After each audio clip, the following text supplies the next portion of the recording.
इमाम हुसैन खुतबा दे रहे हैं तो यजीद की फौज से ना लश्कर आवाजें देने लगा, क्या भला?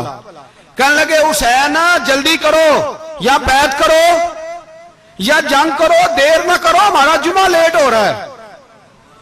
बल्ले हो नमाजियो, हमारा जुमा लेट हो रहा है। जुमा हुसैन को शहीद करेंगे, गर्दन काटेंगे, फिर जुमा पढ़ेंगे, नमाज पढ़ेंगे और नमाज में कहेंगे अल्लाहुम्मा सल्ली अला मुहम्मदिन व अला, ये नमाजी हैं। अहले बैत की गर्दन पे छुरी चलाएंगे, फिर नमाज पढ़ेंगे और कहेंगे अल्लाहुम्मा सल्ली अला मुहम्मदिन व अला, बल्ले हो नमाजियो। लामा हज़ारवी कहा करते थे बल्ले हो नमाजियो। कैसे नमाजियो? कि अहले बैत की गर्दन पे छुरी और साथ ही अल्लाहुम्मा सल्ली अला मुहम्मदिन व अला, ये कैसे नमाजियो? ये आज पूरी दुनिया का हुक्मरान इल्ला माशाअल्लाह इसी तरह का नमाजी है।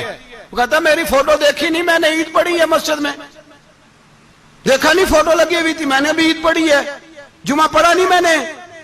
मेरा भी अब्बा फौत हो जाए तो जनाजा पढ़ता हूं, मौलवी मुझे मुसलमान क्यों नहीं मानता? मैंने कहा यजीद को क्यों नहीं इमाम हुसैन ने मुसलमान माना? वो तो दमिश्क की जामे मस्जिद का खतीब था।